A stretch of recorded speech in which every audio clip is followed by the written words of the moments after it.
Hello, hope you are doing well and staying safe today. So, in this update, we'll quickly go through the new details on the stimulus negotiations and what exactly is happening right now with the stimulus. So, we're seeing House Speaker Nancy Pelosi making some moves when it comes to the stimulus. She did send a letter to Treasury Secretary Stephen Mnuchin, and in her letter, she highlighted some of the key areas that are still awaiting responses from the White House. But before we dive into that, I want to say if this is your first time stopping by this channel, welcome. I hope you are getting some insight from these updates, and also if you have not subscribed, be sure to do so now to avoid missing out on the latest stimulus updates, economic updates, and financial tips for your financial wellness. One more thing, if you still support a second stimulus check to struggling Americans, be sure to give this video a thumbs up. So, what exactly are we seeing right now when it comes to the stimulus, the economy? I'm going to start this off on a positive note. So the US economy seems to be doing good right now. So we're seeing the GDP rebounding. In case you are not sure what a GDP is, so the GDP stands for the gross domestic product, and it is a measure of the total goods and services produced. So during the pandemic, we saw a crash, a bust in the GDP. The GDP went down by a lot.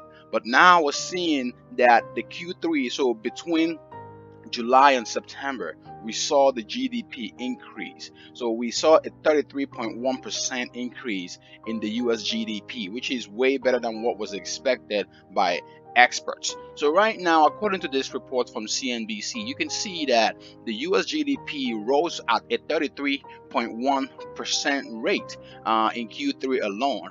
And what was expected or what was estimated by Dow Jones Economy Survey was 32%. So this is good news on the side of things starting to like take shape a little bit than we saw a few months ago during the peak of the pandemic. And the report here says that a surge in business and residential investment, along with a stronger consumer activity, helped the economy off its worst ever quarter in Q2. So there's a chart here that shows how things went during the pandemic, and it just shows you the booms and the bust in the US economy. So this is a great chart here. And as you can see, during the pandemic, or sorry, in Q2, we saw the economy go down or dip. The GDP dipped by 31.4%. So it was at a negative 31.4% rate. That was what the US economy, the GDP, dropped by. And now the new reports we're seeing shows that the Q3 2020 GDP has increased by 33.1%. So let me know your thoughts about that in the comment section below. And again, another positive news coming our way is that the US jobless claims for the week ending on October 24th declined to 751,000. So this is the lowest level since March. So the good thing is we're seeing the number of people who are filing initial unemployment claims dropping. So this signals that something positive, something good is happening in the economy.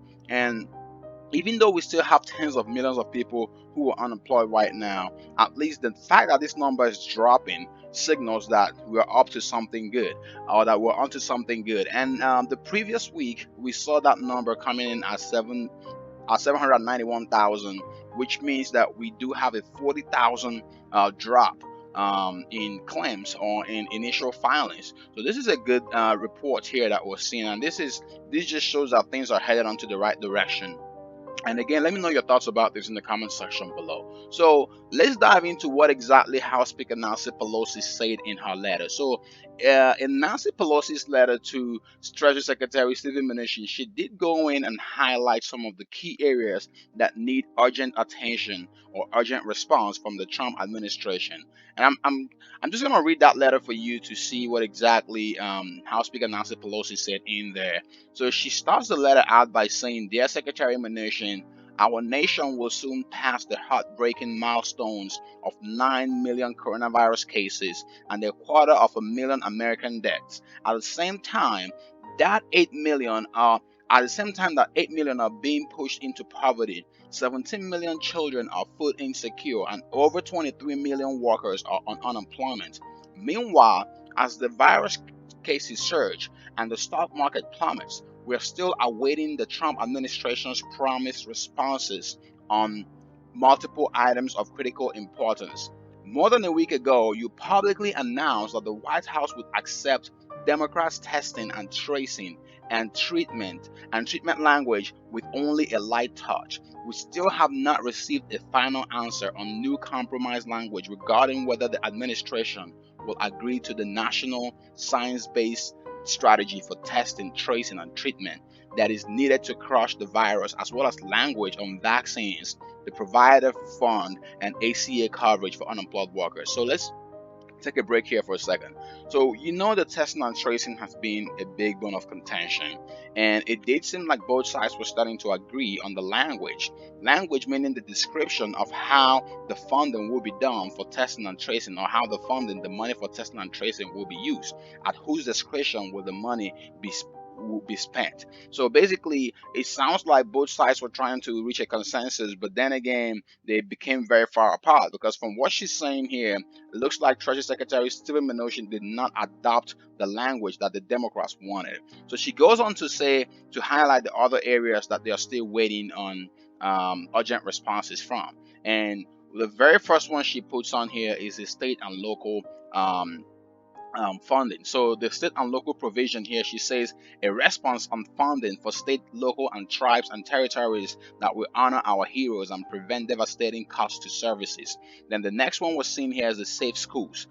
So basically funding for schools to reopen. And then she goes into saying that the child care is another area. And on that note, she said a response on whether the White House will agree to the child care funding families desperately need, so we can have children learning, parents earning while some schools are closed.